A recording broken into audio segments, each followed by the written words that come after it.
Je suis avant tout moniteur de plongée, spécialisé en plongée sous glace et depuis une quinzaine d'années, je fais des expéditions polaires. Maintenant, on va dire que je suis explorateur polaire. Petite boule blonde, grand rêveur, assez discret et à savoir exactement ce qu'il voulait faire plus tard. Mon père était policier, ma mère employée de banque. Je passe mon temps à rêver et aujourd'hui, je pouvais pas réaliser mes rêves enfant. Aujourd'hui, je les réalise. La passion, tu sais, le truc. Ouais. Tu sais pas d'où ça vient, la passion. Ouais, c'est ça. C'est la petite sœur de l'amour. Je suis pas bon à l'école. Très clairement, je suis assez nul même d'ailleurs. J'ai décidé de ne pas avoir le bac. Ce qui est important, c'est d'être heureux.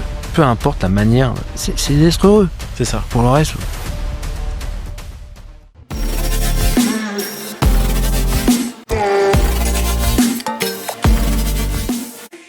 Bienvenue sur One Ambition, le podcast qui explore le parcours humain derrière les trajectoires qui marquent. Ici, on ne s'arrête pas aux apparences. On parle de travail, d'échecs, d'ambition, de déclic, de résilience et tout ce qui façonne une vie bien au-delà du succès visible. Merci d'être là, de faire vivre cette aventure avec nous et d'être de plus en plus nombreux à nous suivre. Pour nous soutenir, pensez à vous abonner, à mettre 5 étoiles sur vos plateformes d'écoute préférées. Votre soutien nous aide concrètement à faire grandir le podcast et à accueillir des invités toujours plus impactants.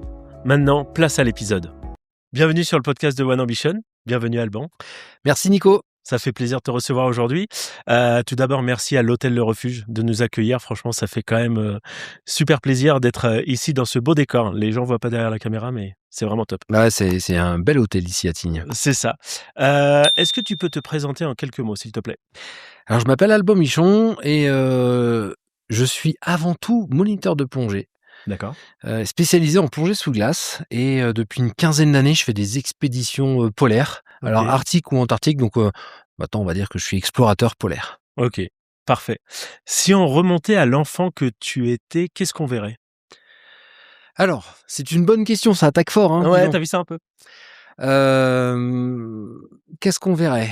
On verrait une petite boule okay. blonde, grand rêveur, assez discret, qui faisait des cabanes dans les haies, dans les tuyas du jardin et qui passait beaucoup de temps dedans à refaire le monde, à s'inventer un monde et à savoir exactement ce qu'il voulait faire plus tard, c'est-à-dire être libre et heureux.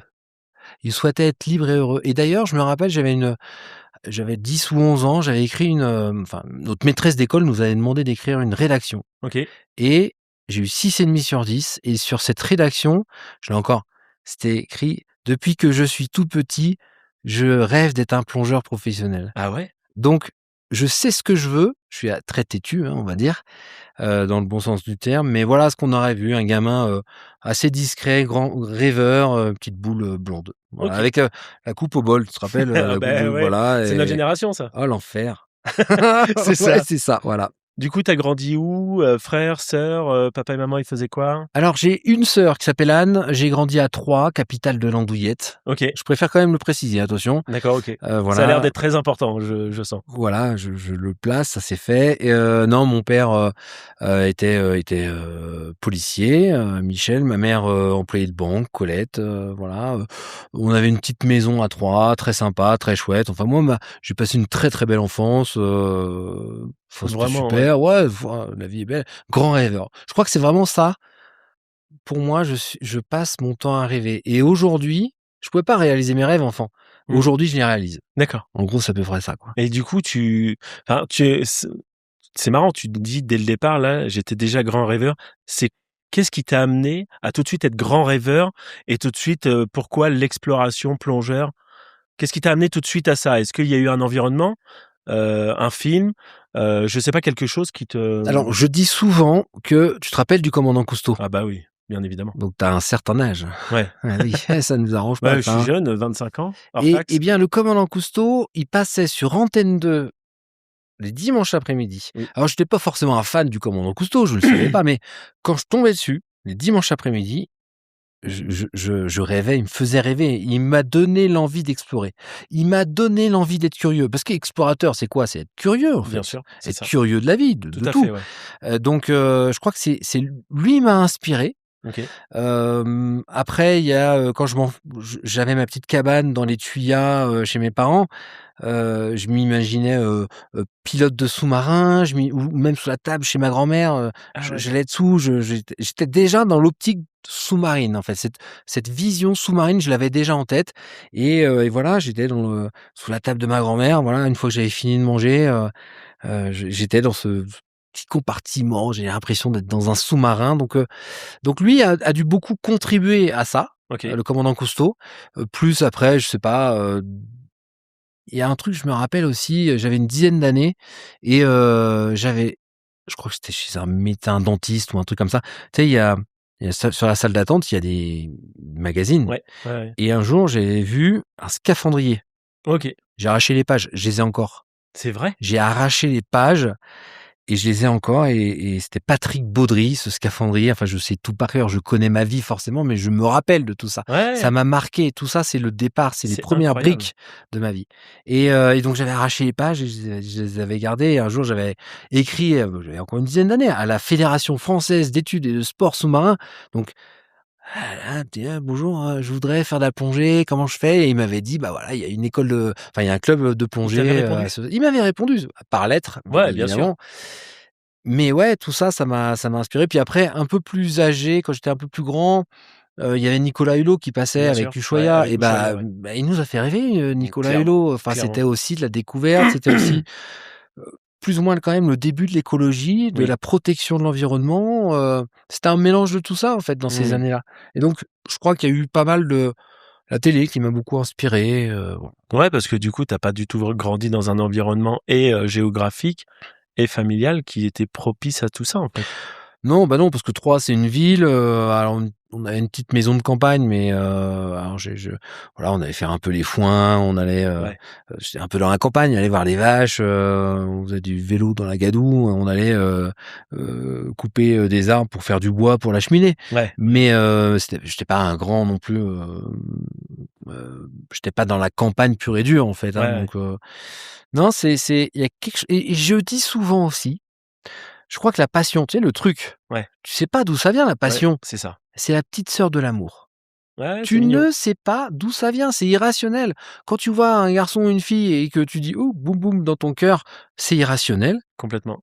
c'est ça. Et ben, la passion, c'est la même chose. C'est un beau mot, j'aime beaucoup c'est la petite sœur de l'amour, ouais. Ouais, je trouve, ouais. C'est très mignon et tout de suite, tu en as vite parlé un petit peu à ton entourage, ta famille, de ce que tu voudrais faire? Tes parents? Oui, j'en ai rapidement parlé et je voulais faire de la plongée. Alors je crois que j'étais encore, plus jeune, je devais avoir, peut-être, 6, 7, 8 ans. Je me rappelle, mon père avait fait un baptême de plongée en mer OK, et je me rappelle de cette image, le bateau il bougeait, ma sœur elle vomissait parce qu'elle avait le mal de mer et moi je mangeais des baleines. d'accord. Ouais et ça je me rappelle et mon père je le voyais avec, son matériel de plongée et tout et je pense que ça aussi ça m'a marqué et bah, quand j'avais, 11 ans, j'ai dit à mes parents: «Je veux faire de la plongée» et à Troyes, on fait de la plongée dans une piscine Ouais. et il y avait un club associatif qui existe encore, qui s'appelle le Sub à Troyes. Ben, un jour, je me rappelle, comme si c'était hier, on est à la piscine, il y a ma sœur, mon père et Bernard, un moniteur, grand bonhomme, tu vois, assez imposant, poilu de partout. Moi, je suis haut comme 4 pommes bah, il va nous faire un baptême de plongée donc alors je sais plus qui passe en premier et moi, je mets mon matériel de plongée qui est trop grand à l'époque parce que la plongée pour enfants Ouais, n'existe quasiment bien pas. sûr, ouais. Donc le matériel, il est trop grand et je suis dans l'eau et là je vole en apesanteur, je trouve ce moment unique, fort, merveilleux. Je vois des carreaux, des pansements, des cheveux et je me dis: «Mais c'est ça que je veux faire de la plongée». Ah ouais? Mais ouais, Et là, ça confirme bien, ouais, ça confirme, ça confirme bien. ouais et après, donc on allait, régulièrement dans la piscine. On a commencé à faire des cours, très difficiles parce que la plongée, moi j'ai commencé la plongée en 87 ou 88. Ouais. Ça sortait de la plongée militaire à quelque chose près, donc les protocoles pour les enfants, c'était dur et je me rappelle avec ma sœur, une fois, on galérait, on a failli se noyer à moitié, enfin, on faisait les mêmes exercices que les adultes. Parce que D'accord. quand tu es comme ça avec du matériel d'adulte, ça marche Ouais, pas. ouais, ouais. Enfin, c'est compliqué. Ouais, c'est comme ça que ça a commencé, quoi. Et donc ta sœur aussi, du coup, fait de la plongée, non? Ou Alors ma sœur a continué aussi, avec mon père. On a passé ce qu'on appelait à l'époque, pas le niveau 1 de plongée, mais ça s'appelait le premier échelon, OK. donc qui était assez, en termes de théorie, assez compliqué. Enfin, entre guillemets, par rapport à ce qu'on fait aujourd'hui.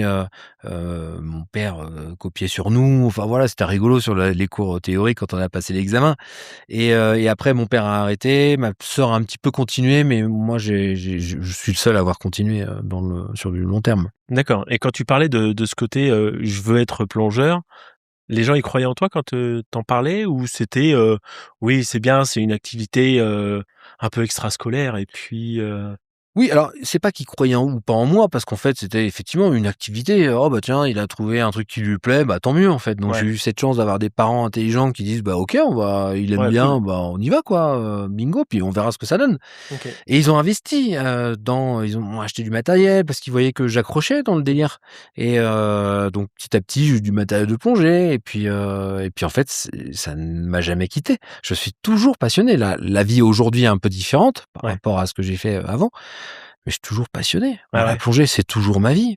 Dès que tu mets une combi, les bouteilles, tout ça, il y a toujours cette même, Ouais et même, c'est comme une drogue aussi parfois où tu te dis: «Tu es comme ça, tu «Putain, ça fait longtemps que j'ai pas plongé là. Ouah, ça fait trop longtemps là». c'est ça. Ouais, mais c'est ça. D'accord. Ouais. C'est le petit frère de la drogue, Ouais, c'est exactement ça, ouais, Ouais. et du coup, bah, alors comment que se passe ton cursus un peu scolaire? Parce que si du coup tu tends vers ça, tu fais quoi un petit peu pendant les études? Collège, lycée? Alors, je suis pas bon à l'école, comme OK. plein d'enfants. Mmh. Très clairement, je suis assez nul même d'ailleurs. J'avais, sur mes bulletins scolaires, médiocre, à peu près nul. Donc non, non, on me donne pas confiance en moi là-dedans OK. et donc j'ai été jusqu'au bac. J'ai décidé de ne pas avoir le bac. Ah Mon ouais? côté rebelle. Ah Ouais. oui, parce qu'en fait, c'est que des calculs, hein. Ma vie, c'est une histoire de calcul. C'est-à-dire que si je passe le bac, pour faire de toute façon, je vais être moniteur de plongée. OK. Donc je vais pas faire électricien parce que j'étais voué à être électricien, OK. BTS et cetera, mais ça m'intéressait pas moi je veux faire moniteur de plongée. Donc il fallait être bon, tout ça c'était calculé, mais j'avais pas besoin du bac. Ouais. Il fallait le niveau bac. Je vais jusqu'au niveau bac, pas besoin de travailler plus. Donc très clairement, nul à l'école, je sais ce que je veux. Moi en fait, je voyais la lumière au loin. Ouais, Je ouais. voyais le soleil, je voyais l'horizon. Il y avait rien qui pouvait te Mais qu'est-ce qui peut m'arrêter en fait? ouais, ouais, non, non, mais moi je trouve ça passionnant, Il y a mais rien qui peut nous arrêter dans la vie. ah bah, Hormis la santé. Et exactement. ça, c'est le plus important. Pour le reste, on oublie que les portes, souvent, et dans l'ensemble, à 99 du temps, sont totalement ouvertes, en C'est ça. fait. On se crée des Des verrous? murs ou des verrous. Mmh. Je dis pas que c'est facile, Non, ça veut pas dire que c'est facile. c'est que compliqué, Oui, mais parfois. après c'est ce qui fait aussi la beauté du parcours aussi. Mmh, Enfin, je veux dire, si c'est trop simple, bon, bah, tu ouvres la porte et tu apprécies même pas bien sûr. le cheminement et cetera, quoi. Ouais. Donc donc du coup Donc du coup, bah, nul à l'école. OK. Ouais.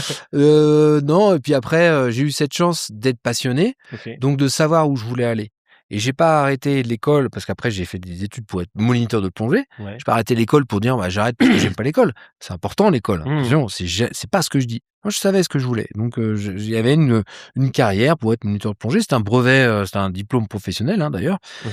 et donc c'est comme ça que je suis parti, dans cette direction mais il y a plein d'enfants qui ont jamais eu cette chance d'être passionnés et quand on leur dit: «Vous êtes médiocre ou vous êtes nul», ils le croient Ouais, c'est ça. et moi, j'ai eu cette chance grâce à l'éducation nationale que je ne remercierai jamais assez. C'est comme ils ont essayé de me détruire, comme ils ont détruit d'autres gamins, c'est que moi, à un moment, je me suis dit: «OK les gars, vous avez pas confiance en moi? Mais je m'en fous en fait, Mais tu avais quand même confiance en je vais toi? avoir confiance en moi, j'ai aucun souci à avoir confiance en moi. Vous avez Ouais. pas confiance? Pas de problème. Moi, j'ai confiance Ouais, donc et tu je vais vous y a rien montrer que vous avez tort». ouais, bah, puis aujourd'hui, je pense que ton parcours a prouvé que même sans études, on peut aussi bien y arriver, quoi. Mais bien sûr, il y a plein de gens qui Mais réussissent à plein de choses donc clairement, ça, je suis et entièrement puis, d'accord. ce qui est important, c'est d'être heureux. Peu importe la manière, c'est d'être heureux. C'est ça, Pour le reste, c'est anecdotique. ouais. Et donc du coup, là, la partie plongée, tu la passes où? Tout ce qui est diplôme de plongée? Alors les premiers diplômes, je les passe en piscine. Après, on a un lac, un grand lac, le lac de la Forêt d'Orient à Troyes, donc on plonge beaucoup dans des lacs. Je plonge dans des rivières. OK. À l'époque, avec des copains, on plongeait dans les rivières, on récupérait des fusils Lebel, tu sais, les fusils de la Première Guerre mondiale. On plonge, voilà, on explore un peu l'endroit, puis petit à petit, dès que j'ai des copains qui ont, des voitures, qui sont plus âgés, bah, on va en Haute-Marne, en Côte d'Or et on commence à faire de la plongée souterraine. OK. Voilà, donc on est dans des grottes, on gratte, on essaie de s'enfoncer, des fois on voit rien, je plonge, la main devant et j'explore ce monde, souterrain, en plongée, OK. des labyrinthes et surtout et ça je ne le savais pas au début, je découvre la force du cerveau et en fait, je me forge un caractère. Par rapport à quoi? C'est-à-dire? Quand tu es dans une grotte, en plongée, Ouais, dans un labyrinthe, que tu vois rien, que tu as juste un fil, parce que tu un as un fil fil d'Ariane? d'Ariane Ouais. et tu es devant et des fois tu retires tes bouteilles, tu les pousses devant dans un trou pour avancer. Bah, ouais, en fait, tu te forges un caractère. Tu as intérêt de pas péter un câble. Tu ne Ah, peux pas péter un câble. ah bah là, non, tu peux pas, non. Et donc au début, je savais pas, mais ça m'a forgé un mental. D'accord. Voilà. Et donc j'ai commencé comme ça, un peu à droite à gauche, dans ces régions-là, Haute-Marne, Côte d'Or, parce qu'il y a beaucoup de plongées, dans les grottes. OK, Et puis après tous les étés, on allait, sur la presqu'île de Gien dans le sud de la ouais, France. OK. Et mes parents, on partait à peu près 15 jours et ils me payaient des plongées, des cours de plongée ou des explorations. Et donc, c'est un budget, hein, quand même, Bah, hein, de c'est clair. plonger et j'ai eu cette chance de régulièrement aller plonger. J'étais pas fan en soi parce que, c'était galère à l'époque de mettre une combinaison, c'était du caoutchouc, je mettais 20 ans à mettre une combinaison, c'était l'enfer, je transpirais, mais une fois que j'étais dans l'eau, waouh, bonheur total. Ah ouais? Ah ouais, j'avais le mal de mer et tout, donc en surface, ça me faisait chier, vraiment. Mais dans l'eau, je volais, je chantais. Ah Je ouais? chantais dans l'eau, tellement j'étais bien. Et ça, tu avais quel âge? Bah, j'ai commencé à 11 ans, 12 ans. Ouais, j'étais là, D'accord. Ah ouais ouais, et je donc continue, ouais et encore une fois avec du matériel trop grand donc mais j'ai vraiment appris, la plongée, surtout dans ces années-là parce que c'était difficile par ouais. rapport à aujourd'hui. Oui, par rapport au matériel, Et aux exactement, conditions et cetera, parce ouais. que maintenant, je pense que vous êtes beaucoup plus préparés. Enfin, Complètement. en tout cas par Mais rapport à avant. aujourd'hui, enfin, quand on plongeait, à l'époque, on plongeait juste avec des sangles et on n'avait pas ce qu'on appelle un gilet et cetera. Donc on a appris à plonger avec la respiration, avec les poumons et le palmage. Aujourd'hui, on a du mal. Les gens savent pas tous palmer correctement et le palmage, c'est aussi prioritaire sur la plongée avec la respiration. Donc D'accord. tout ça, je l'ai appris, parce que j'ai eu cette chance de plonger dans ces années-là, Ouais, en ouais. fait. Ouais, Donc donc tu as beaucoup appris, à cette période-là, quoi. j'ai beaucoup appris et mes premières plongées sous glace, c'était à 3. Un jour, j'ai un copain qui, a un lac qui est gelé et qui me dit: «Bah, tiens, viens, on va plonger» et ça, c'était le 31 décembre 1996 D'accord. et donc je me retrouve avec, des potes, dans un plan d'eau et on fait des trous à la tronçonneuse, et puis, je m'immerge et là, waouh, c'était la nuit, hein, j'éclaire sous l'eau et là, il y a des étoiles de partout et Tu là, c'est découvres encore un beau nouveau monde. et je redécouvre un nouveau monde et j'ai retrouvé mon carnet de plongée de ces années-là OK. et alors autant je mettais des plongées en mer, ouais, sympa, super, j'ai vu des poissons, des murènes, OK et je vois les remarques que je fais sur cette première plongée sous glace, je fais: «Extra, magnifique, génial, nana». Il y a une différence. J'adore les plongées en mer, mais il y a un truc qui s'est passé sur la plongée sous glace. Ce jour-là, il y a eu un truc Ouais, et ça, c'est vraiment, en fait, une découverte presque par hasard, en fait. Tu as c'est quel âge à ce moment-là, du coup? là, je dois avoir, bah, c'était en 96, je dois avoir, dans ces eaux-là, ouais, ça devait être les premières, je devais avoir, 16, 17, 18 ans. Attends, j'ai quel âge là? 96, ouais, 19 ans à peu près, ouais. D'accord. Mmh. Ah ouais, donc 18-19, ouais. et là, aujourd'hui, enfin, quand je t'entends, tu en parles avec des mots, enfin, tu es émerveillé malgré la difficulté, mais tu te souviens quand même des moments, vraiment difficiles où tu te dis: «Ouf, bon, c'est cool, mais putain, c'est dur quand même, quoi».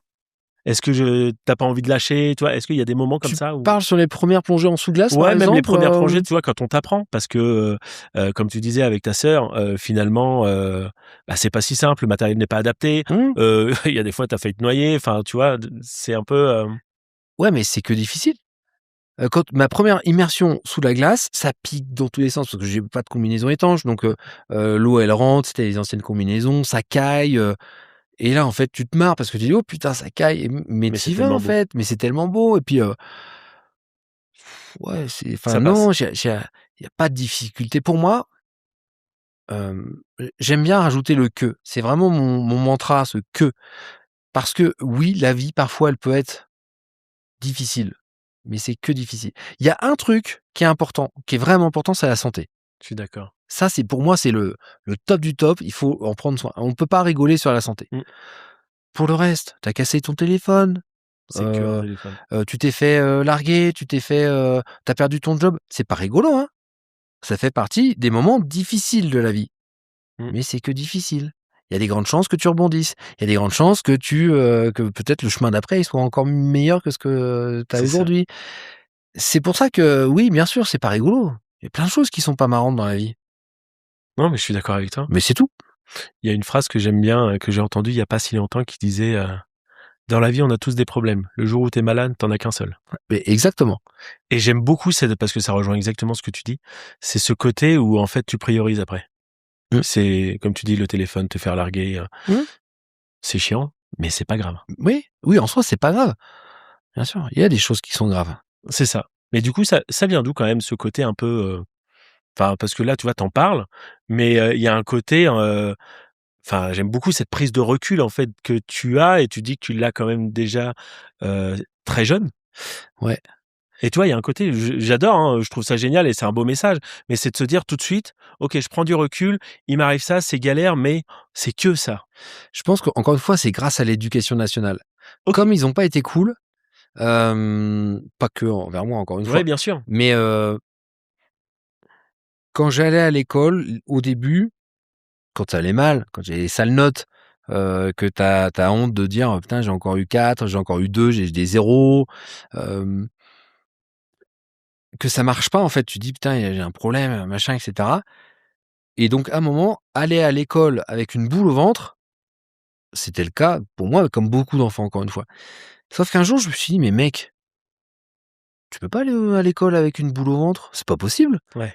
Bon, déjà, qu'est-ce qu'ils vont te faire?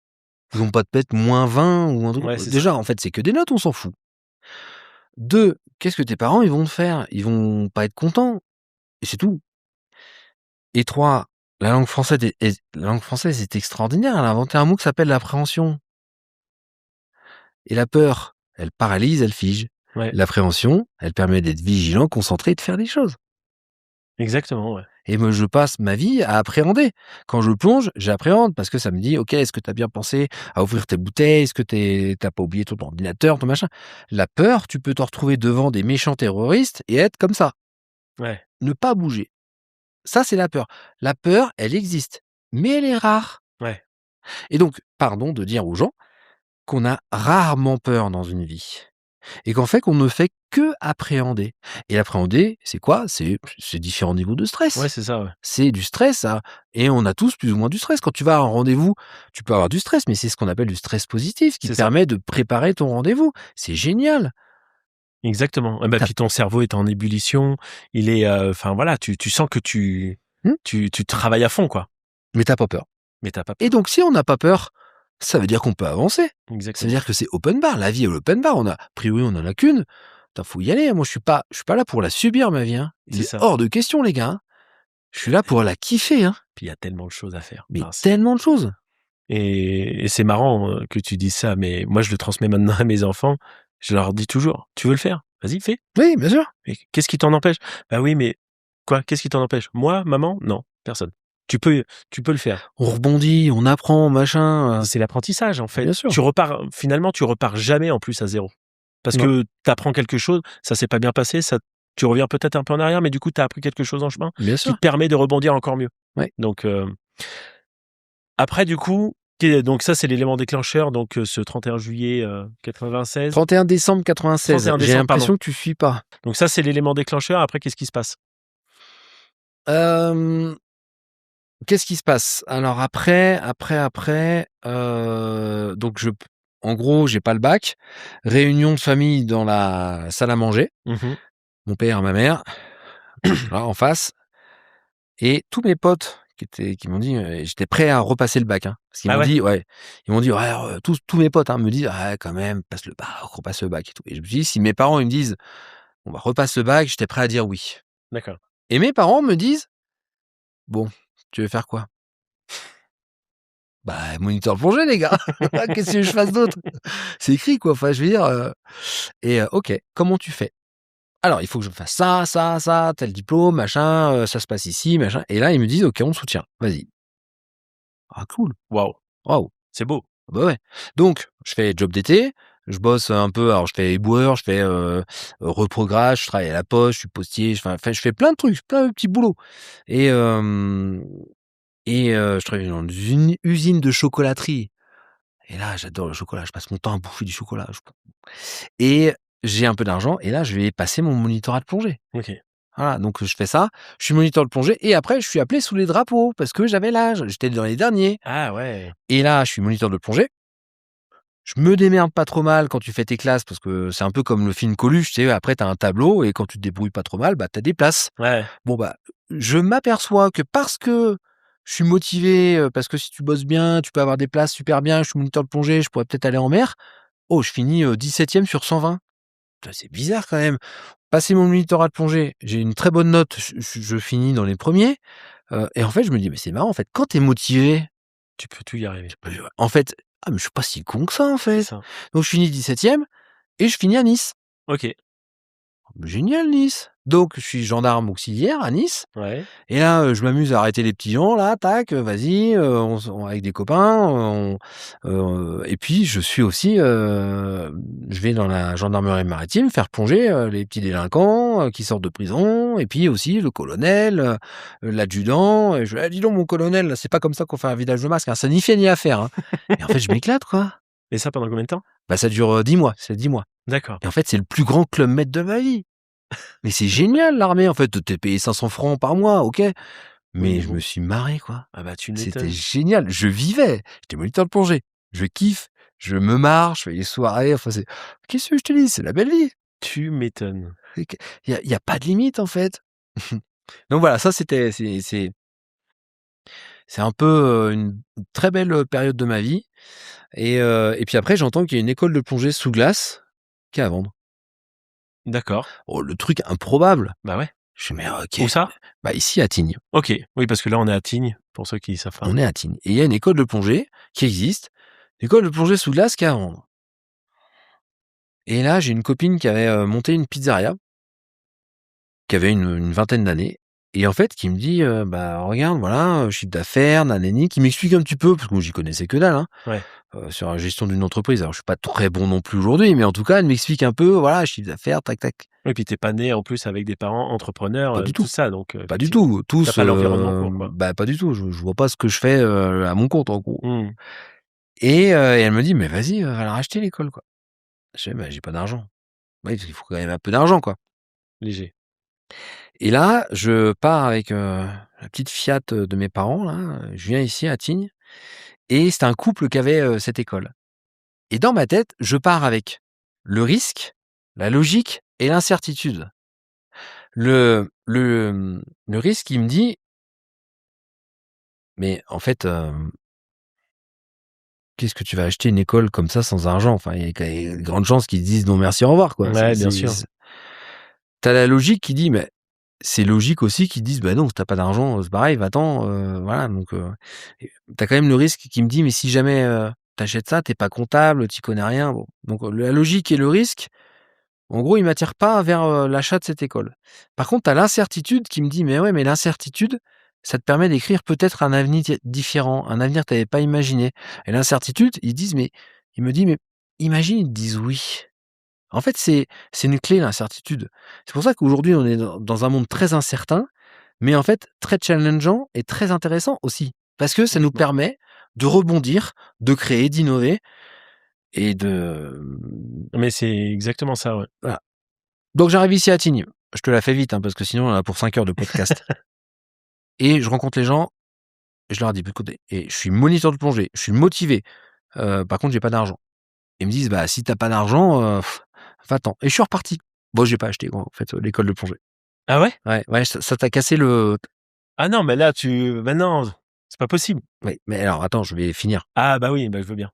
Qu'est-ce qui s'est passé en faisant ça?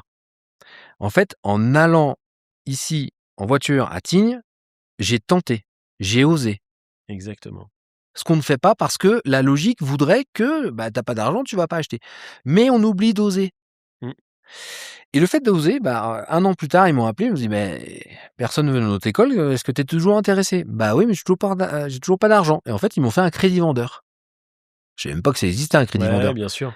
Mais comme quoi tout est possible Exactement. et parce que j'ai osé. Sans ce déplacement, finalement, tu aurais jamais su que tu aurais pu acheter, Bah non. J'ai osé, j'ai juste, tenter, essayer, oser, aujourd'hui, c'est un moteur tout ça. Bien sûr. Faut arrêter d'écouter la logique. Les C'est choses ça. écrites à l'avance. Ouais, et puis en fait, ça, c'est ce que toi tu projettes parce qu'effectivement, sur le papier, il y avait rien qui te prédestinait à pouvoir l'acheter. Ah beh, que dalle. Non. Ah non, Mais finalement, ça prouve bien aussi que quand on veut, il y a aussi des solutions. bien sûr. En fait, parfois qu'on n'a pas forcément imaginé, mais il y a des solutions. Et je tente aujourd'hui plein de choses dans ma vie. Alors des fois, bah, après ça s'arrête là, puis c'est tout. Et puis des fois, il y a des trucs où ça peut rebondir, puis il y a des idées que tu avais pas imaginées, puis tu fais des belles rencontres aussi parfois. Complètement. Voilà. Trop bien. Donc ça, t'achètes le club de plongée sous glace. Quelle année? En 2000. En gros, j'ai 22 ans. Ok. Ouais. J'y connais rien, je suis ici, je me rappelle, j'avais l'ancien propriétaire, où il y avait personne, on jouait au flipper, on passait notre temps à jouer au flipper là. Je mettais 10 francs ou je sais plus combien dans la machine et là je me dis: «Putain mais je me suis endetté, on joue au flipper, pas de clients». Et je fais: «Super, le truc quoi, le délire quoi». Puis petit à petit, voilà, après il y a eu des clients et puis moi j'étais motivé, puis il y a eu des moniteurs qui sont venus, puis on y a mis une ambiance et puis on était, souriants, on kiffait, on travaillait avec, passion. Ouais, En bah fait, bien et ça sûr. se voyait et puis voilà comment l'histoire de l'école de plongée a commencé, en fait. Donc là, ça c'est pareil, ça reste saisonnier. Ouais, ça reste Euh, saisonnier, ouais, ouais. Alors ça reste saisonnier. L'été, j'ai travaillé pas mal en Corse, ok. au début en tant que plus ou moins salarié, quoi. En tant que quoi, plongeur aussi, non? Moniteur de plongée. J'ai Ok. fait bah, après je me suis lancé, j'ai fait que de la plongée à Ouais. partir de 21 ans, parce que, j'étais en Corse avant et hem et après j'avais entendu qu'il y avait une école de plongée enfin non, il y avait un mec qui faisait un peu de plongée souterraine dans le Lot à Rocamadour Ok. et un mec très sympa. Il faisait pas que de la plongée, il faisait aussi du VTT, il faisait pas mal de choses et il allait en retraite, être en retraite, enfin il arrêtait un peu son activité et par contre le nom était très connu. Ok. Le nom de son activité était très, très connu là-dessus, mais il y avait pas forcément de repreneur non plus. Je lui ai dit: «Écoute, je te rachète ton nom». Je lui ai racheté ça pour pas grand-chose et j'ai transformé son concept, en fait, en école de plongée souterraine. J'étais une des D'accord. premières écoles de plongée souterraine professionnelles, je parle, parce qu'il y en a d'autres Oui. qui existaient, mais pour des fédérations, et cetera et on était un peu dans les débuts avec d'autres, à emmener des gens d'une manière, professionnelle, en faisant payer des gens, un peu comme des moniteurs de ski hors piste, à plonger dans des grottes. Ok. Voilà. Et c'était quoi son concept, lui, particulièrement par Alors rapport aux autres? lui, en gros, il emmenait des gens en VTT au bord des sources et puis après des sources, en gros, c'est quoi? C'est le début des rivières et donc ça te fait des espèces d'entonnoirs, bon, pas à chaque endroit, mais on va imaginer ça fait des entonnoirs et au fond de ces entonnoirs, tu as l'entrée des grottes Ok. et lui, il emmenait des gens dans l'entonnoir, voir l'entrée des grottes.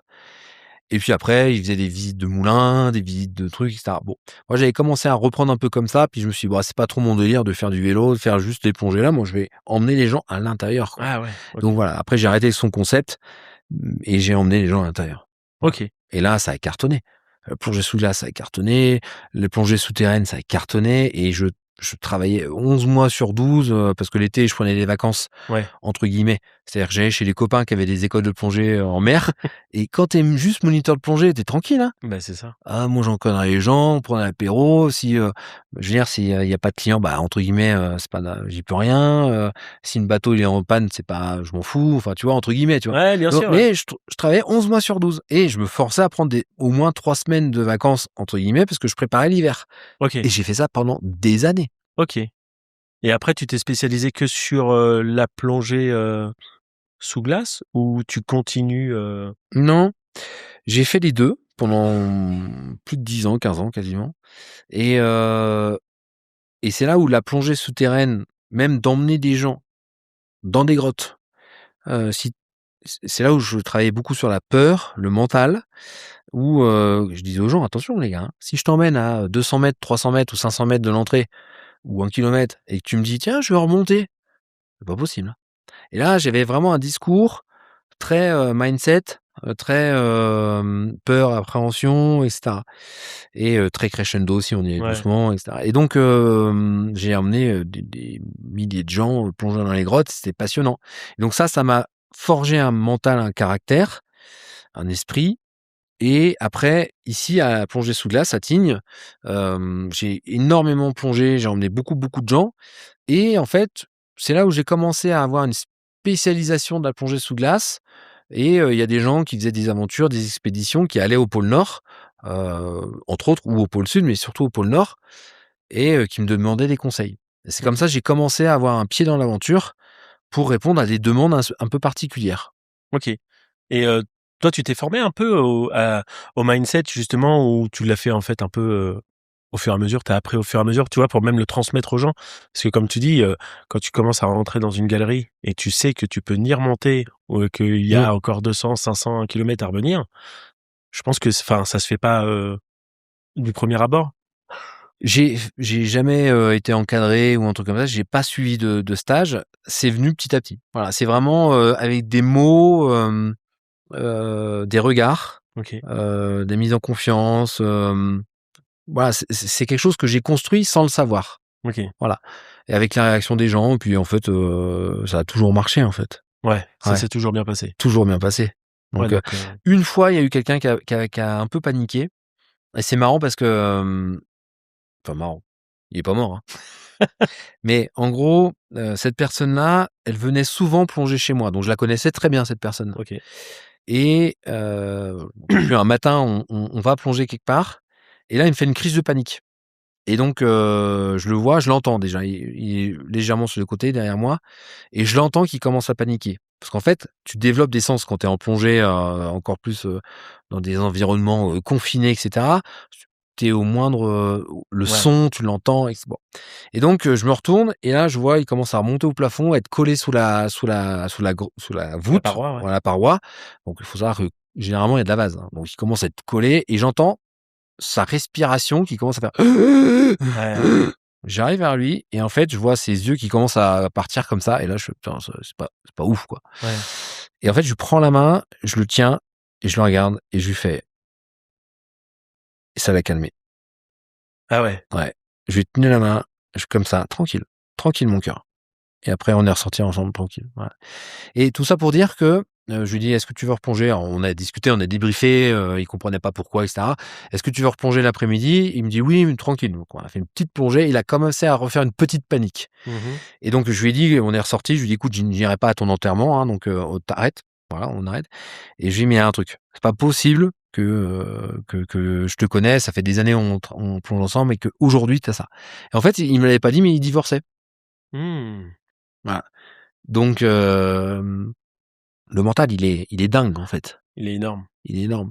C'est-à-dire qu'on peut faire tellement de choses et on peut être blessé aussi par des petites choses. Ouais, bah, bien sûr. Donc Enfin, ça peut être des grosses choses pour certaines ou personnes, des bah, grosses c'est choses, énorme. bien sûr, ou des grosses choses. Mais je veux dire, il y a des moments aussi pour tout.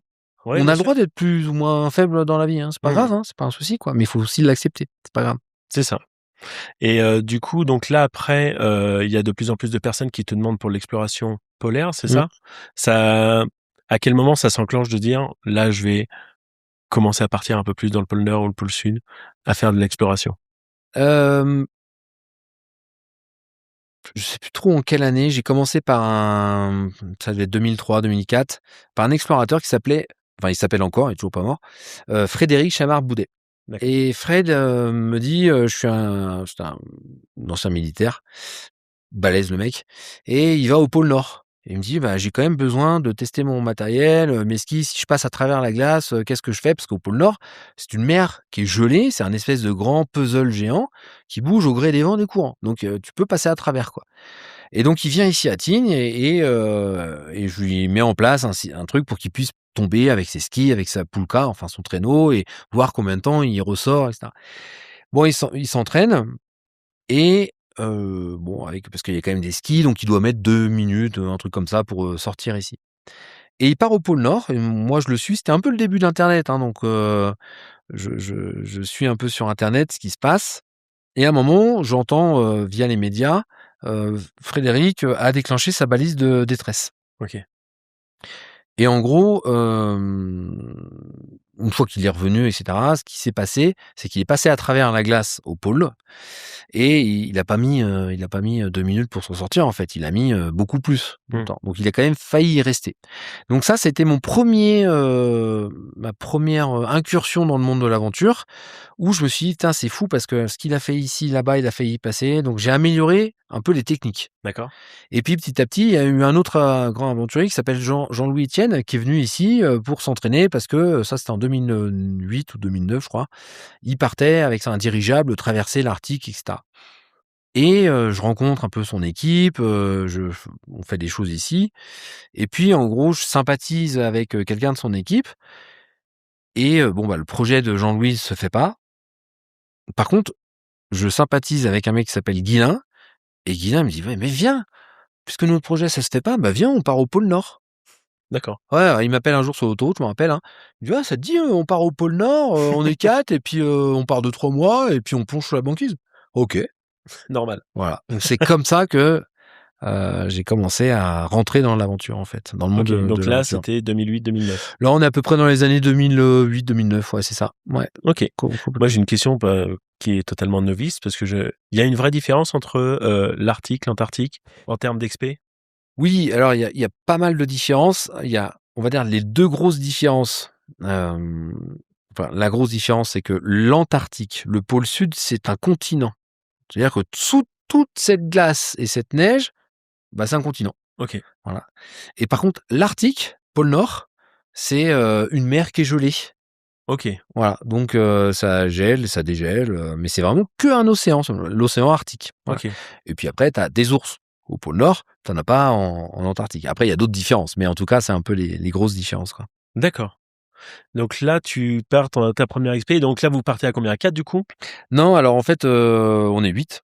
On part en 2010. On est 8 et là, c'est la vraie aventure. C'est-à-dire qu'en gros, personne connaît vraiment, le monde, des expéditions. On est tous jeunes, hein, on a une trentaine d'années et on s'est entraîné, hein. On s'est entraîné en Finlande, on a les conseils de Jean-Louis Etienne, on a les conseils d'autres Ah personnes, hein, ouais, ouais, c'est oui, ça, oui, ouais. on s'est quand même bien préparé, mais personne n'avait une grosse expérience des expéditions.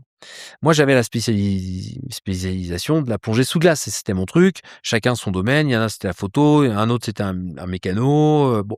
Et donc là, on part, on est 8, on a un chien et on a des traîneaux derrière nous. Et en gros, on est déposé au pôle Nord géographique. Pôle Nord géographique, c'est l'axe de rotation de la Terre. Quand tu as une D'accord. map monde, tu la tournes, elle tourne sur un axe. Donc tu Ouais. fais le tour du monde en 2 secondes, hein. OK, oui. Donc là, on arrive au pôle Nord géographique, 26 mars 2010. OK. Waouh!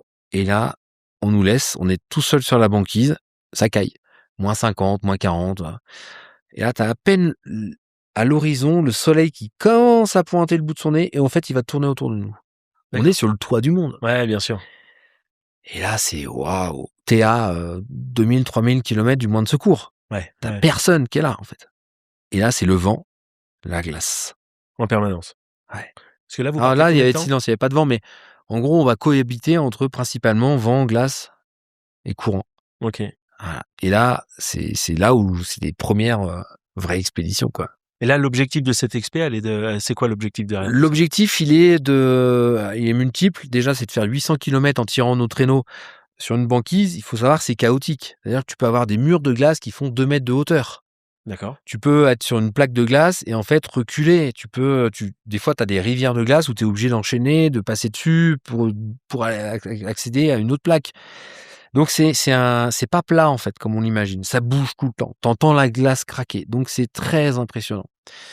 Et l'objectif, il était multiple. On avait un programme, scientifique, la qualité du sommeil, et on devait aussi, l'idée, c'était de ramener des images pour, laisser des images, parce qu'il y a déjà eu des plongées, Mmh. mais quelques plongées et jamais énormément d'images, donc c'était de laisser des images d'un monde qui change. OK. Parce que ce qu'on a vu en 2010, dans, 10 ans, 20 ans, déjà ça diminue, hein, parce que tu as la très vieille glace qu'on appelle la glace pluriannuelle, D'accord. la glace qui a des années, et la glace monoannuelle. C'est la glace de l'année, Mmh. comme ici à Tignes où ça dégèle en décembre et ça dégèle en mai à peu près.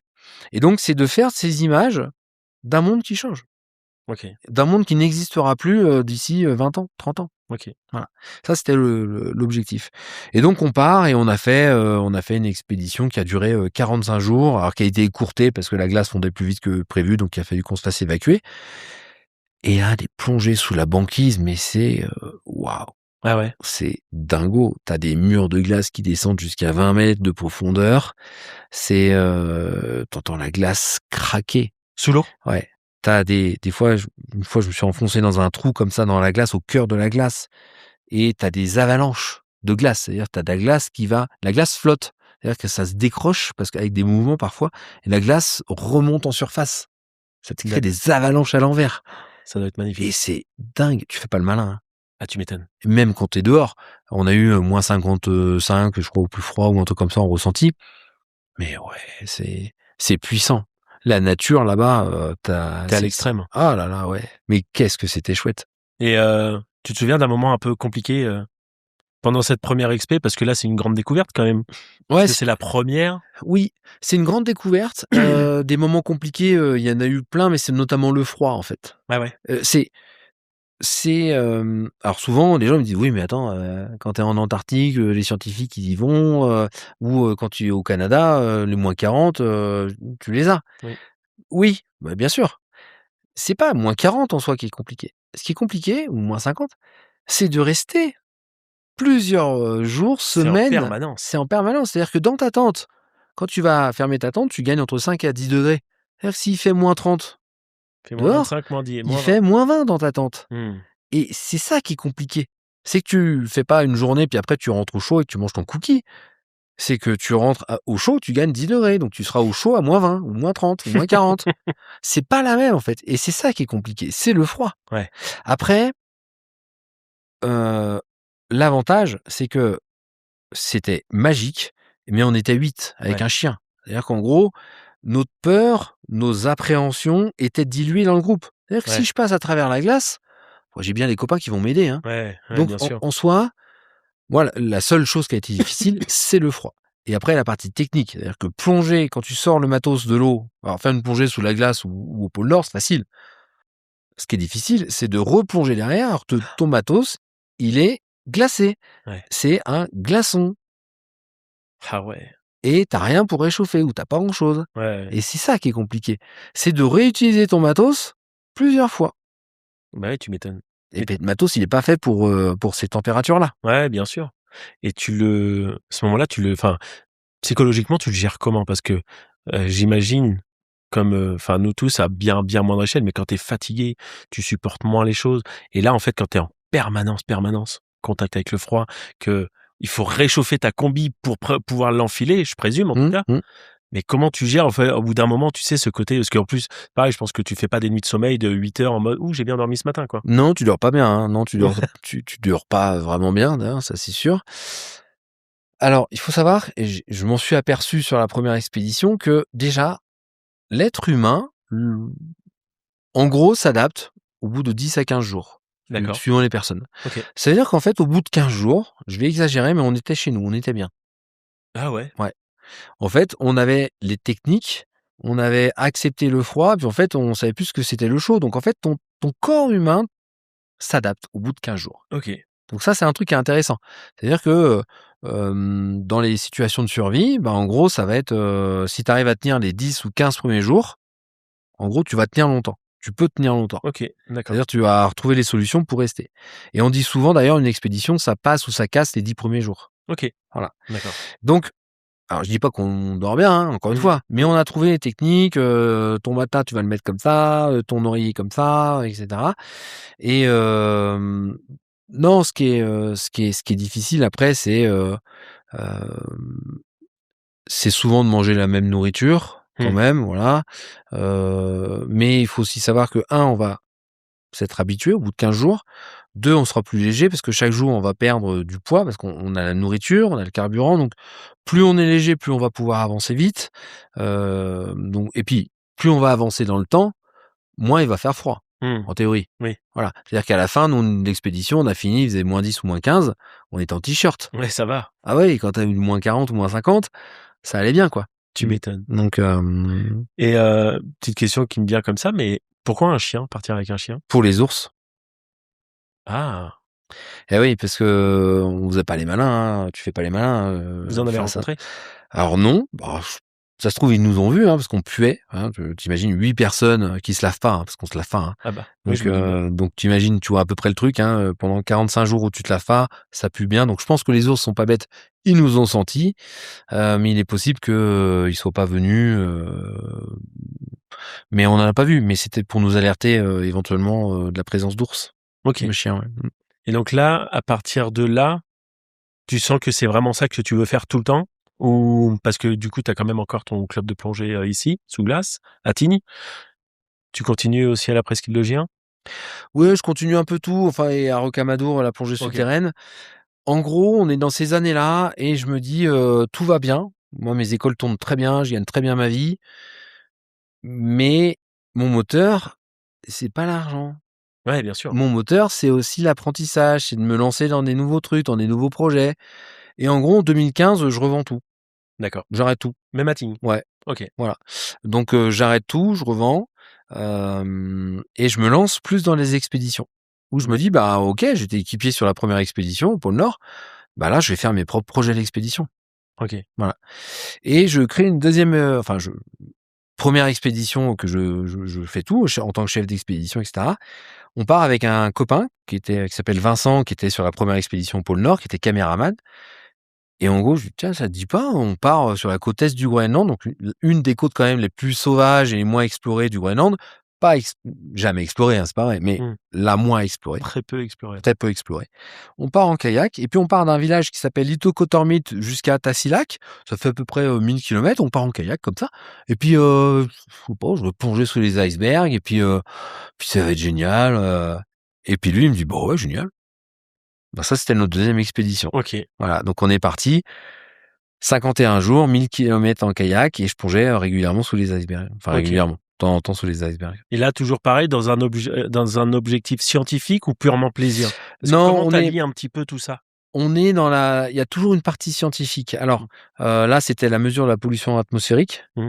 dans le milieu, sur ce transect-là, en fait, au nord-est du Groenland et après toujours aussi cette optique de ramener des images parce que la glace change, hein. La Mmh. glace fond, la glace disparaît et cetera. Donc c'est aussi montrer ce monde, parler aussi des Inuits, hein, du village du départ, des villages, à L'arrivée? l'arrivée. Donc il y a un mélange de tout ça et je fais souvent la différence entre un aventurier, aventurière et explorateur, exploratrice, où l'aventurier, il va, heu, traverser l'Arctique le plus vite possible. Je suis le premier à avoir traversé l'Arctique en Ouais. 40 jours. Bah, je dis des bêtises, mais en gros, c'est ça. Les explorateurs, les exploratrices, il y a une connotation scientifique. On est les mains des scientifiques, on est des ouvriers scientifiques. Parce ce qu'il faut bien comprendre, c'est que si on veut protéger le monde, il faut connaître son évolution. Bien sûr. Et il faut connaître l'évolution du monde partout sur la planète et régulièrement. Et le problème des zones extrêmes, c'est le régulièrement qui manque. Mmh. Et donc c'est pour ça que pas mal de scientifiques sont intéressés à travailler avec des explorateurs ou des exploratrices pour pouvoir récolter de temps en temps des données qu'ils Mmh. n'ont pas eues depuis plusieurs années, Mmh. de voir comment ça évolue. Alors, soit on emmène des scientifiques, c'est aussi possible, hein, Ouais. mais les scientifiques, c'est pas leur rôle de rester 50 jours dans une tente Bien à moins sûr. 50. Ils ont Ouais. pas envie. Ouais. Voilà. Alors après, on a des bases scientifiques en Antarctique. Les scientifiques, ils y vont dans les milieux extrêmes. Mmh. Parfois, ils vont Oui, faire on le quelques voit, ouais. bivouacs, mais après, ils rentrent au chaud dans leur base Mmh. scientifique. Voilà. Donc c'est la petite nuance. Ouais, bien sûr. Voilà. Mais du coup, c'est quoi un peu ce moteur quand même? Parce que finalement, tu dis: «Les études, c'était pas fait pour moi», donc du coup, tu fais pas forcément d'études scientifiques, mais tu veux quand même, c'est pas joindre l'utile à l'agréable, mais il y a c'est c'est quoi qui est encore plus profond? Qu'est-ce qui est plus profond encore de vouloir toujours ramener des données scientifiques à tout ça? Parce que tu aurais très bien pu dire, «J'ai vendu mes clubs de plongée, ça se passe très bien. Je fais mes projets à moi, Mmh, j'ai des sponsors et puis je le fais pour le plaisir». Tu vois ce que je veux dire? Ça mmh, s'arrête là. mmh. Mais pourquoi en fait toujours vouloir le ramener aux scientifiques? C'est quoi le moteur derrière tout ça? J'ai l'impression qu'il y a un truc. Alors, j'ai l'impression que ça revient encore une fois grâce à l'éducation nationale. C'est-à-dire que, en gros, j'ai un besoin aussi de donner du sens à ce que je fais. D'accord, OK. C'est-à-dire que j'ai appris et découvert par le biais de reportages ou de rencontres, de scientifiques notamment, qui me disent: «Ouais, mais la glace, c'est la base architecturale du climat, ça change, ça bouge, c'est ci, c'est ça» et je «Ah ouais, je pensais pas moi». En fait, il y a plein de variétés de glace différentes. La glace, elle est importante pour le monde, Mmh. pour, D'accord. l'humanité et donc je me suis dit: «Mais putain, mais ça me permet d'apprendre, de comprendre». Puisque je n'ai pas été, vraiment à l'école, j'ai pas fait d'études, c'est ma manière d'apprendre. OK. C'est aussi très égoïste, Ouais, mais j'apprends c'est des trop bien. choses. Donc je rends service si on me demande, mais si on me dit non, bon, comme on me dit oui, c'est qu'il y a un intérêt. Ouais. Sinon, bah, je le ferai pas, hein. Ouais, bien sûr. Mais c'est aussi me faire plaisir, bah, très clairement, hein, j'y vais pas avec un couteau sous la gorge, hein. Oui, oui, oui, je me fais aussi plaisir, bien sûr, mais j'ai aussi envie de donner un sens à ce que je fais. OK. Et les scientifiques, encore une fois, s'il y avait pas d'intérêt, ils vont pas me dire: «Bah oui, tiens», non, ils me diraient non, hein. Ouais, c'est Voilà. toi qui vas les chercher généralement, les scientifiques C'est ou les 2. les Ouais, 2? c'est les 2. Mais souvent, c'est nous qui proposons en disant: «Bah, tiens, voilà, est-ce que ça vous intéresse?» Et eux, en fonction, ils vont dire: «Bah, oui, ça pourrait nous intéresser», et nous, on va dire oui ou non en fonction du poids, du volume. Des fois, on dit: «Bah, ça, je peux pas le transporter, c'est trop lourd», ou tu vois? OK. Donc voilà. Donc après, c'est toi qui choisis aussi un peu les thèmes sur lesquels Ouais. tu dois, Alors, pas les thèmes scientifiques, hein. Ça, c'est parce que moi, je les connais pas, je suis pas scientifique, encore une fois, hein. non, mais ce que je veux Eux, dire par là, c'est eux, ils te disent, par exemple: «Tiens, on aimerait bien, regarder l'évolution de telle chose ou telle mmh, chose. Du coup, est-ce que, tu peux regarder ça, ça, ça?» Il y a oui, quand même une bah, base, ce qu'on avait fait au Groenland avec Vincent, c'était la mesure de la pollution atmosphérique. OK, Parce qu'ils avaient quelques informations. OK. Donc déjà les scientifiques, mais ils disaient: «Bah, tiens, on n'a pas d'informations sur», je sais plus en quelle année, c'était en 2012 je crois. Donc ça serait intéressant d'avoir, quelques informations. Donc mais nous, tout seuls, on n'est rien en fait. Mmh. C'est parce que, il y a plusieurs personnes qui vont rapporter Des données? des données, et que sur 5 ans, 10 ans, 15 ans, 20 ans, je dis: «Ah ta ça là, c'est intéressant». Ouais, Voilà, et on dit souvent, dans les villes de France, on a des stations météo qui ouais. donnent la météo sur les 3, 4 jours, 15 jours à venir. Mais si tu veux prévoir et anticiper l'avenir, et le climat, il faut des données régulières dans les mondes extrêmes. Ces mondes extrêmes sont, très fragiles D'accord, et changent très rapidement, et l'Arctique se réchauffe 3 à 4 fois plus vite que le reste du monde. d'accord, et pour quelle raison? Parce que du coup, c'est des vraies questions de novice, hein. Ouais, non, mais bien sûr, mais il y a plein de raisons, notamment une, c'est que la neige, ici, Ouais, elle va refléter les rayons du soleil. ouais, Voilà. Et quand c'est noir, tu sais, quand c'est noir, ouais, tu une voiture toute noire, elle va absorber les rayons ouais, du soleil. Et l'Arctique, je te disais tout à l'heure, c'est un océan qui est gelé. OK. Et donc, qui dit océan avec des plaques de glace qui bougent dans tous les sens, bah, des fois, les plaques de glace, elles Se ti s'ouvrent. Ouais, Voilà. Et de temps en temps, tu as la mer. OK, Et la mer, elle est noire. OK, C'est-à-dire qu'en fait, elle va absorber les rayons du soleil, c'est ce qu'on appelle l'effet albédo. Donc elle OK, va absorber, donc elle va se réchauffer. OK, Comme elle se réchauffe, elle va faire fondre par conduction la glace à côté. OK. Et ben en fait, c'est un cercle vicieux qui fait que plus tu as d'eau noire, enfin l'eau, Ouais, dans la mer quoi, hein, ouais, bien sûr. plus elle se réchauffe, OK, plus ça accélère, et moins tu as de glace. et donc ouais, Tac, tac. effectivement, c'est un Voilà, cercle c'est vicieux. une des raisons. Et il faut savoir qu'après, tout ça, ça joue sur les courants océaniques, ça joue sur, le Gulf Stream, donc un dérèglement climatique, et cetera. En fait, tout est lié, quoi. C'est ça qui est fou, Ouais, quoi. Tout est lié. d'accord. Et est-ce que tu peux me raconter une plongée où vraiment qui t'a marqué, bah, le fait d'aller en Arctique, tes premières expés et cetera, où, tu es sous la glace? Est-ce que tu as découvert des choses incroyables, des choses, je sais pas, une Mmh, expérience? je crois que ça va être ma première, enfin, j'en ai plein des expériences, mais ma première plongée au pôle. D'accord. Ma première plongée au pôle Nord, j'étais avec Emmanuel. Et on est tous les 2 à plonger, donc on s'équipe, et en fait, on galère. C'est des combinaisons en caoutchouc.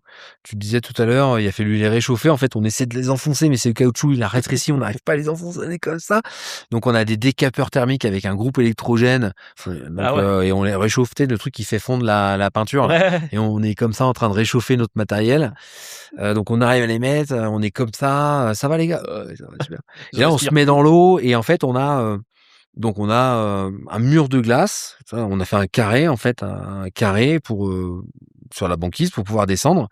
L'eau, elle arrive à peu près à la hauteur, de la glace, et c'est, tu sais, l'été, là, quand tu vas manger, tes glaces, tu as des espèces de, comment ça s'appelle, les trucs qui tournent comme ça, freeze, je sais Ah pas oui, quoi, oui, oui, d'accord, ouais. la Je glace vois, ouais. pilée. Ouais, la glace On pilée, est ouais. dans de la glace pilée, et là, tu prends le détendeur, tu as de la glace dans le détendeur, tu es à moitié en train de t'essouffler et te noyer de glace pilée que tu avales là-dedans. Bon bref, ça va, alors on a des moufles, «Ça va Manu?» «Ouais, ouais». Bon bah, tu commences à descendre, et là, tu as à peu près 1,50 m, 2 m où tu descends, donc tu as une corde, hein, donc on parlait de confiance tout à l'heure, bah, la Ouais, confiance, tu as intérêt d'avoir confiance en ton équipe en surface, et là, tu descends dans de la glace pilée.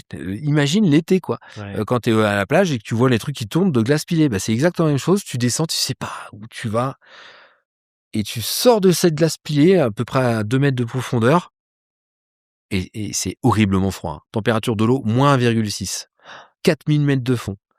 Tu descends, tu sors la tête, moi je me rappelle, la première vision, c'est je regarde au fond, c'est noir. Noir! Et là, je pense tout de suite sous-marin russe. Je sais pas pourquoi. C'est le premier truc, je vais: «Oh putain, le stress». Je lève la tête, et là, je vois un monde, mais turquoise, bleuté, avec ce qu'on appelle les anges de mer. C'est des petits animaux comme ça, là, un peu transparents, un peu comme des papillons translucides qui vont voler. Je vois des anges de mer comme ça. Un monde cruel, violent, Extrême. agressif, extrême, avec des petits animaux comme ça qui dansent devant toi, tranquille, avec de la glace turquoise, bleutée, hyper belle. Et t'es entre les deux, entre l'enfer et le paradis. Parce OK. que ton corps, mais tu vas te refroidir de l'intérieur, tu respires de l'air sous pression, tu te refroidis, tu commences à trembler de froid et tu vois un monde que peu de personnes ont vu. Ah bah oui, là pour le Un coup. monde, tu sais qu'il change, c'est un monde qui change, c'est un monde qui est éphémère. T'entends la glace craquer et ça te prend le corps, Ça doit te faire une caisse de résonance. mais complètement. Et là, mais j'en avais les larmes aux yeux. Ah ouais. C'est tellement beau, quoi. Et puis t'es vigilant parce que ton matériel commence à merder. Parce qu'en gros, il fait trop froid, donc en fait, ce qu'on appelle givre. Ton matériel, il va givrer, c'est-à-dire qu'en fait, tu vas avoir trop d'air qui va sortir. Donc, en quelques minutes, tu peux ne plus avoir d'air. Donc en fait, on va commencer à ouvrir le robinet, respirer un peu, fermer le robinet. Enfin, on fait des trucs qu'on fait nulle part ailleurs, quoi. Ouais. Et ça, c'était dingue parce qu'on a fait une plongée, je me rappelle plus, 20-30 minutes au début. Et la pauvre Emmanuelle, elle avait pris l'eau d'ailleurs dans sa combinaison, mais elle avait trouvé ça magique aussi et c'était fou. Est-ce qu'il y a C'était il fou. y a vraiment une faune très spécifique ou il y a très peu d'animaux? Il y a très peu, c'est microscopique. On est vraiment dans quelque chose de très microscopique, mais il y a de la vie. OK. Ouais. T'as des méduses arctiques, ouais. Ça doit être impressionnant. C'est Abyss. Les méduses, là-bas, tu les éclaires et elles scintillent dans tous les sens. C'est du bleu, du vert, du rouge, le film Abyss. Je sais pas si tu te rappelles de ce film-là, Il y a très longtemps que je l'ai vu. mais c'est impressionnant. OK. Et Ouais. ça, c'était donc ça ta première expédition? Ouais, première expédition plongée au pôle Nord, ouais. OK. Mmh. Et du coup, après, tu en fais combien? Des expéditions? Ouais. Alors ça, c'était ma toute première, deuxième expédition, donc avec Vincent au Ouais. Groenland, et la dernière expédition, je parle d'expédition, je fais des différences entre les voyages ou les expéditions pures et dures. Parce D'accord. que je trouve qu'encore une fois, la langue française est extraordinaire, elle a inventé des mots, c'est pas pour rien. Et donc, je fais la différence. L'année dernière, ou il y a 2 ans, j'étais encore au pôle Nord, mais j'étais sur un bateau.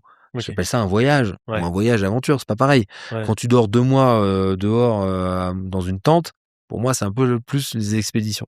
Et donc ma dernière expédition, je suis parti tout seul sur la banquise, 62 jours, D'accord. et j'avais mes traîneaux, j'avais mon matériel de plongée, je faisais des trous dans la plongée et je plongeais sous la banquise, et voilà, j'ai fait à peu près 500 kilomètres, là, c'était dans le Grand Nord canadien, D'accord. voilà. Et j'ai fait ça pour plein de raisons. C'est que comme j'avais fait des expéditions, des projets où on était plusieurs, j'avais rien fait ou tout seul. OK. Et donc, c'était aussi de savoir ce que je valais, en fait. Mmh. Est-ce que j'étais capable? Est-ce que, j'arriverais à passer 62 jours tout Tout seul. seul et à gérer toutes les difficultés que j'allais rencontrer? Et là, tu as une équipe quand même qui te suit à distance avec des balises GPS, des trucs comme ça ou pas Alors, forcément? j'ai une base arrière. Alors, ils viennent pas, hein, sur place, hein, mais j'ai une base arrière. Bah, c'était Vincent, encore une fois, D'accord. qui était avec moi parce qu'on est vraiment, très amis et on a vécu des trucs qui étaient tellement forts que, voilà, il connaît le monde des expéditions. Et donc, c'est le seul à avoir mon emplacement. D'accord. Pourquoi? Parce que, j'envoyais tous les 2 ou 3 jours, mes points GPS à Vincent par téléphone satellite.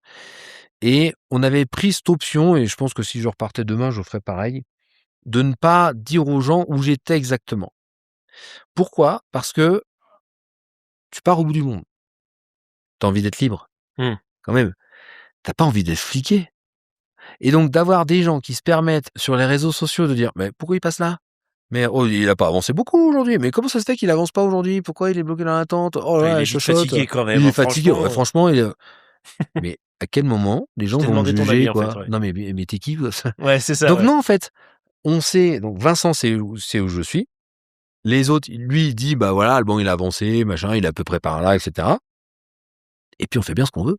C'est bien aussi ça. Mais bien sûr, pourquoi je le ferais pas? C'est ça. Et pourquoi là, par exemple, tu pas parti avec un chien? Alors, j'y avais pensé, c'était une réflexion que je m'étais faite, sauf que, alors ce qu'on oublie, ici tu as les chiens de traîneau à Tignes, ils sont chouchous, ils sont mignons. Mmh. Tu les caresses, tu fais des photos avec.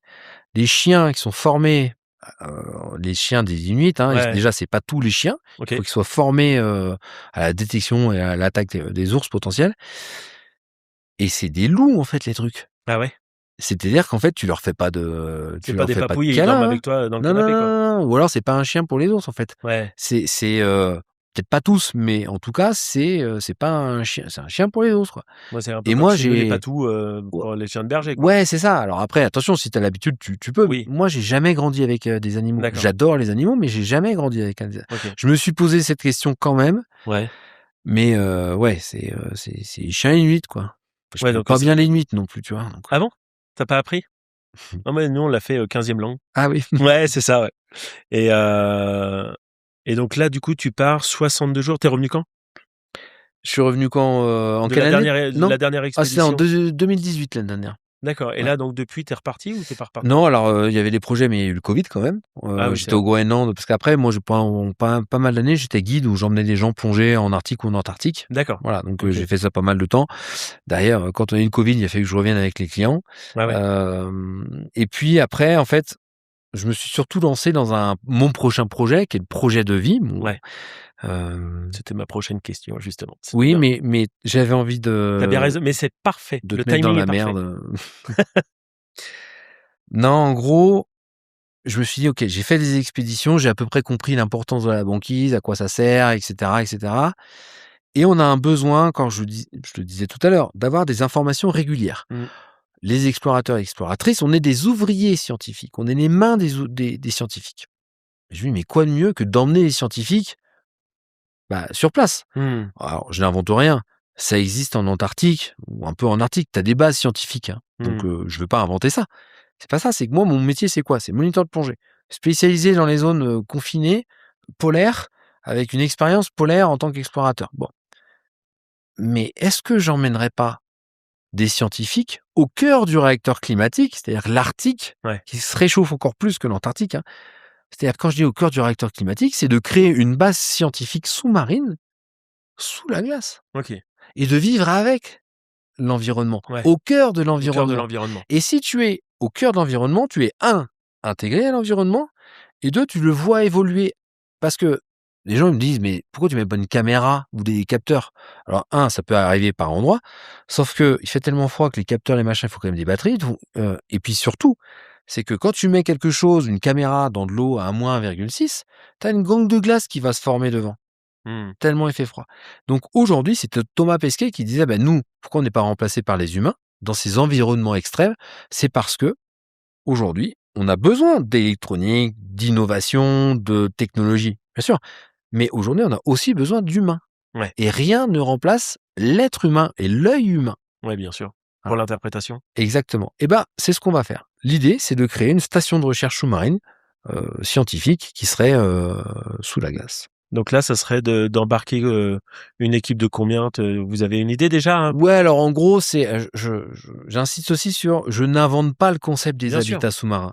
Le commandant Cousteau et bien d'autres, hein, dans les années 1960, ils ont créé des habitats sous-marins. Ils ont vécu sous la mer. Le commandant Cousteau, il a vécu 1 mois avec son équipe à 100 mètres de profondeur.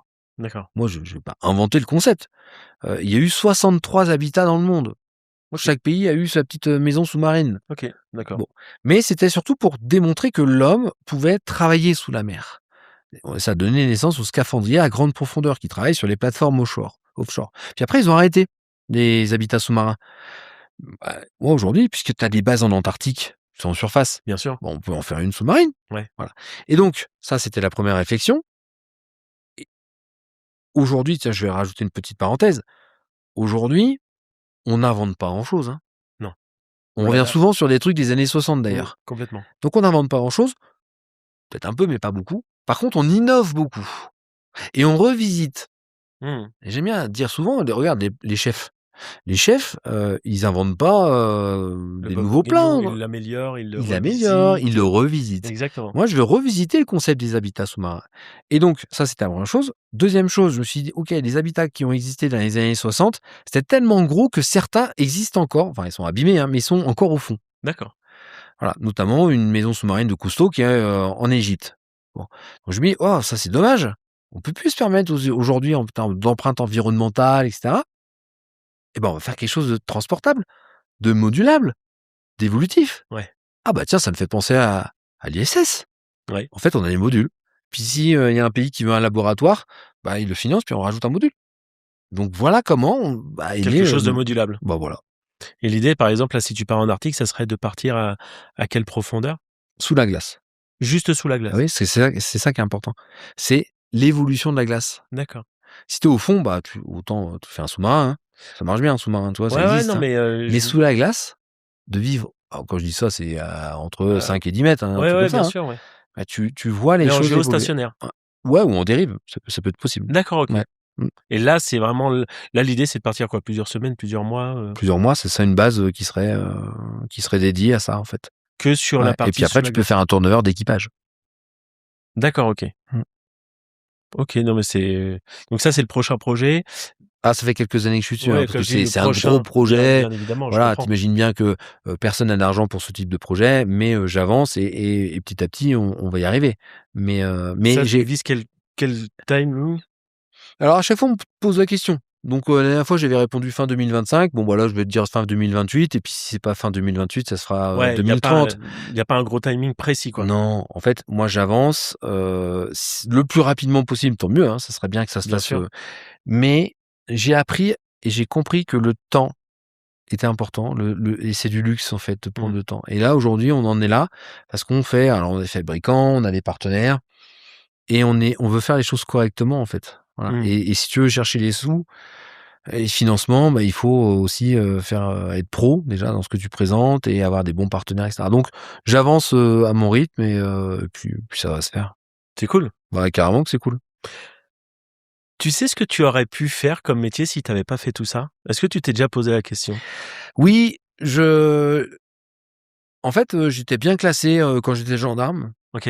Et hem et je pense que j'aurais pu faire, gendarme plongeur. Ah ouais? Ouais. Et toujours dans la plongée? Ouais, je pense ou alors pompier, plongeur. J'étais, pompier volontaire pendant des années ici à Tignes. OK. J'aimais bien aussi ce côté un peu secours, aider les gens, donc je pense que j'aurais pu faire aussi, pompier plongeur. Ce que j'aimais bien dans la gendarmerie, c'était pas mal parce que imagine, tu es plongeur, gendarme en Corse. Ouais. Oh bah, tu cumules tout, hein. Quand tu fais des hélicoptères, une plongée machin, en fait, tu es en retraite, tranquille la vie, hein. Ouais, tu pas mal. Ah ouais, tu es bien, hein, gendarme plongeur en Corse, bien joué les gars. Tu m'étonnes. Bon, bah, j'ai pas Hem, fait ça. Bah, tu m'étonnes. Aujourd'hui, c'est quoi ta définition pour toi de la réussite? Alors, ma définition de la réussite, c'est tout de suite, je l'ai en tête, c'est d'être heureux. OK. Peu importe la manière, on s'en fout. Tu es heureux, tu as réussi. Ça veut dire quoi être heureux alors du coup pour toi? Si je le pousse Ah un ouais, petit ouais, peu non, non, non, plus? non, mais Ah là, bah oui! ça y est, pardon parce que excuse-moi, je réponds Ah rapidement à mais ta question, non, mais au mais contraire, mais non! Mais je trouve ça trop bien justement d'être heureux parce qu'il y en a qui vont viser, le parcours pro, l'aspect financier, l'aspect famille et mais cetera. chacun vise ce qu'il veut, Exactement, c'est pour ça que cette définition, elle est propre à chacun. bien sûr. Mais qu'est-ce que tu entends par toi être heureux quand, tu le définis? Je crois que c'est se lever chaque matin avec la banane, avec plaisir, avec envie et de se dire: «Putain, c'est génial quoi, une belle journée qui s'annonce, machin et cetera». C'est ça être heureux pour moi. Ouais, Ouais, c'est avoir la banane et être, et pas avoir, ce stress, cette appréhension de demain. Alors ça peut arriver, oui, bien sûr. on n'est pas heureux 365 jours par Non, an, c'est clair. encore une fois. Mais c'est statistique, ça veut dire que si tu l'es, 300 jours et pas 65 jours, bah, c'est déjà pas mal. Tu m'étonnes, ouais, Voilà. c'est clair. Est-ce que tu te sens aligné aujourd'hui avec tout ce que tu fais? Je suis très aligné. C'est Je vrai? suis très heureux, je suis très aligné avec ce que je fais.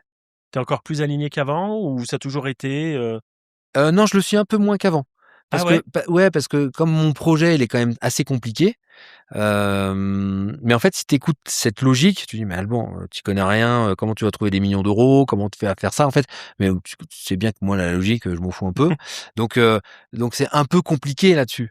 Mais j'étais très aligné quand j'avais mes écoles de plongée, que tout tournait bien. Là, j'ai des petits trucs où je me dis: «Ah, ça serait bien que je puisse améliorer ça» ou donc je le suis pas totalement, parce que je côtoie un peu quelques difficultés, mais en fait, Mmh. tutoyer l'inconfort, c'est pas grave, en fait. C'est trop bien. J'apprends. Bah oui, et si j'ai un jour j'échoue, quelque chose, alors j'aime pas ce terme, mais échouer, j'adore dire: «Mais c'est pas grave, moi j'échoue avec succès» Ouais, parce qu'en fait, j'apprends. j'apprends exactement. Ouais, Il y a un dicton qui dit, «Il ne savait pas que c'était impossible, alors il l'a ouais, fait». bien sûr. Et ça, bah, ça rejoint exactement ce que tu dis. Si tu devais résumer ta vie en une phrase, ce serait quoi? Hem, Si je devais résumer ma vie en une phrase, bon, un truc bateau, hein, mais c'est le kiff total en fait. Ah ouais. Aussi simple que ça, mais c'est Bah bien. oui, on va pas chercher trop loin. Non, mais c'est trop bien, Bah ouais. c'est trop bien. Ah, j'ai une chance extra. Ah, j'aime pas ce mot chance, Non, mais parce que tu l'as provoqué tout ça. ouais, j'ai été le chercher. Alors chance en termes de santé. Oui. Encore une fois, hein, je reviens sur ça. Mais pour le reste, waouh, C'est une vie de dingue. ouais. C'est trop bien. Ouais, puis a priori, j'ai pas terminé, tu vois? J'ai encore un peu des trucs, mais avec des gros challenges. Ouais, Mais quelle fierté aussi. tu m'étonnes. Putain, c'est se battre avec, d'affronter les difficultés, pourquoi pas les contourner, j'aime bien cette image aussi dans ma tête de me dire, la vie, c'est pas un bateau moteur. Quand tu pars de Nice pour aller en Corse, tu peux aller tout droit avec un bateau Mmh. moteur. Bah, c'est pas ça, en fait, c'est tout l'inverse. Moi, j'adore les voiliers, j'adorerais un jour vivre sur un voilier. OK. Voilà, j'ai pas trop le temps, mais parce que je bouge pas mal. Mais en gros, la vie, c'est quoi? C'est un voilier. Mmh. Si tu pars de Nice pour aller en Corse, bah, tu vas tirer les bords. C'est ça. Des fois, c'est le calme plat, des fois, c'est la tempête, tu vas réduire la voilure, parfois, tu vas peut-être même faire un peu demi-tour. Ouais, Puis effectivement. mais la vie, c'est un voilier. En fait, c'est classe un voilier. C'est trop bien. Bah ouais, Puis tu découvres des nouvelles choses. bien sûr. Trop cool. Si on devait interroger ton jeune toi quand tu avais une quinzaine d'années, est-ce que tu penses qu'il te reconnaîtrait? Oui.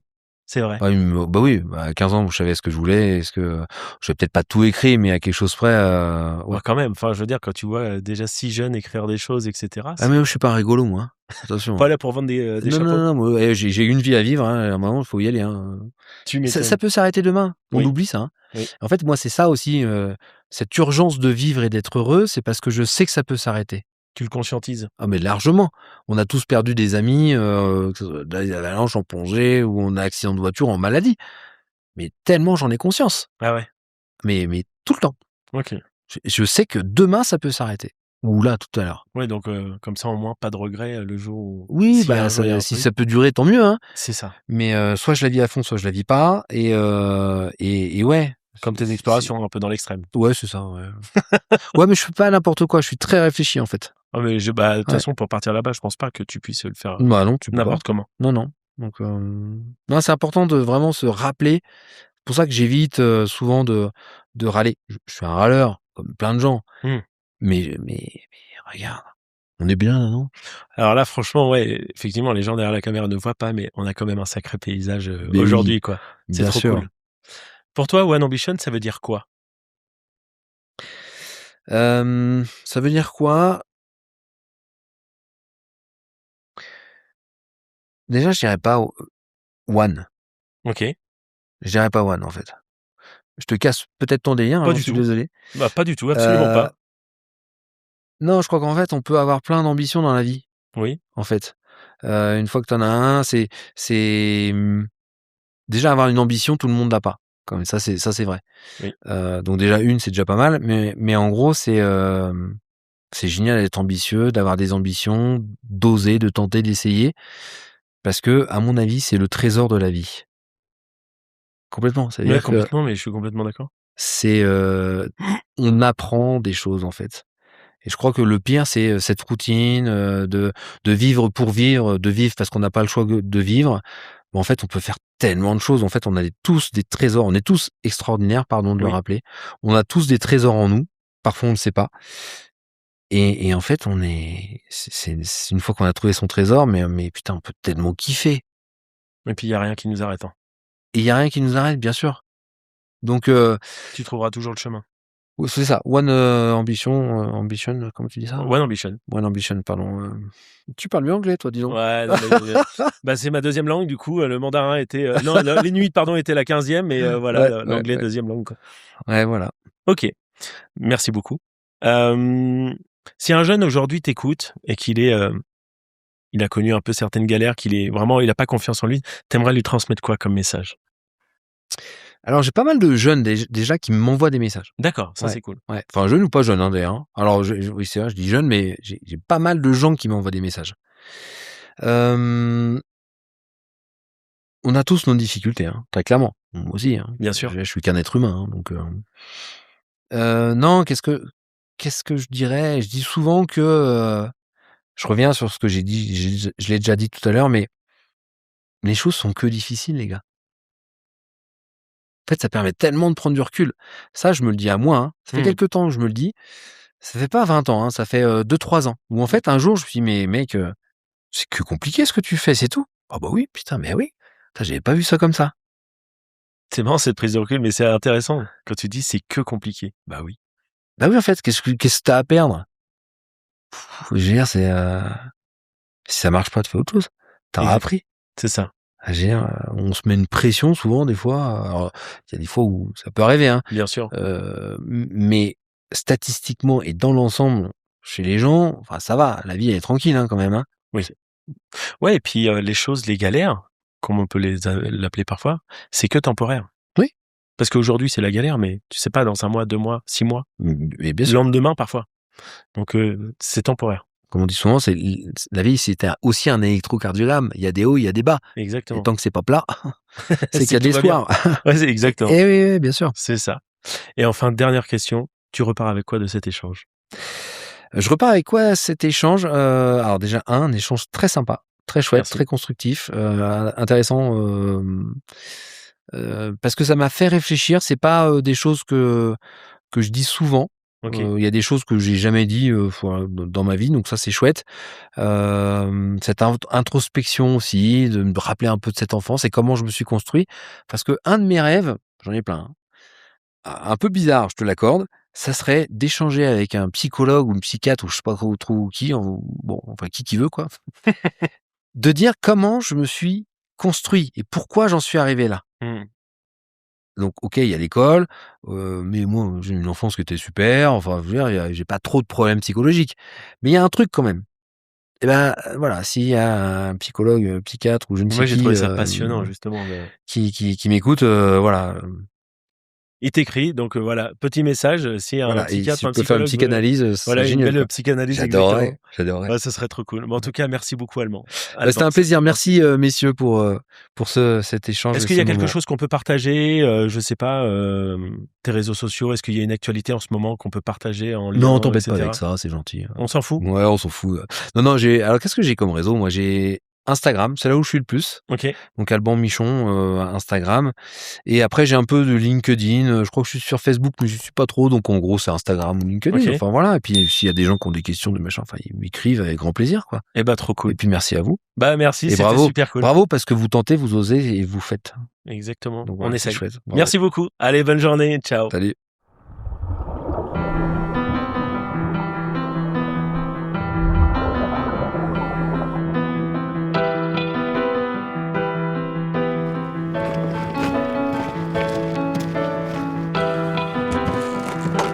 Et ça, on est bien d'accord pour le faire tous les jours, hein. Bah, 2 fois par jour. Ouais, c'est ça.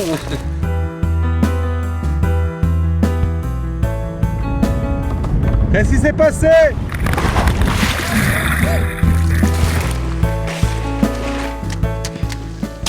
Merde, ça tient pas! À moins de repartir là d'où on vient, y a pas d'issue là. 20h qu'on rame, c'est ça, non? Ouais.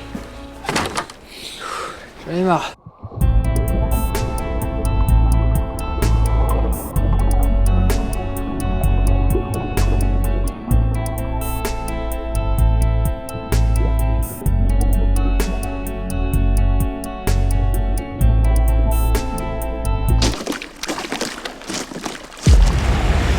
C'est le piège là. Bon, vite qu'on bouffe là, parce que moi, je me caille, hein. On va passer la nuit là.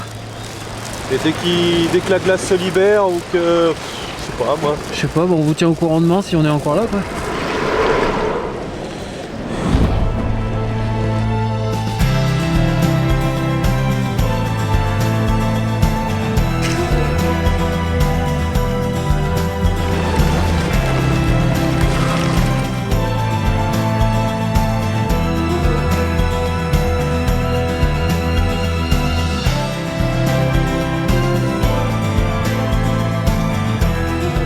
Il est là. 2h moins 20. 2 ans moins. Ouais. Qu'est-ce qu'on a foutu?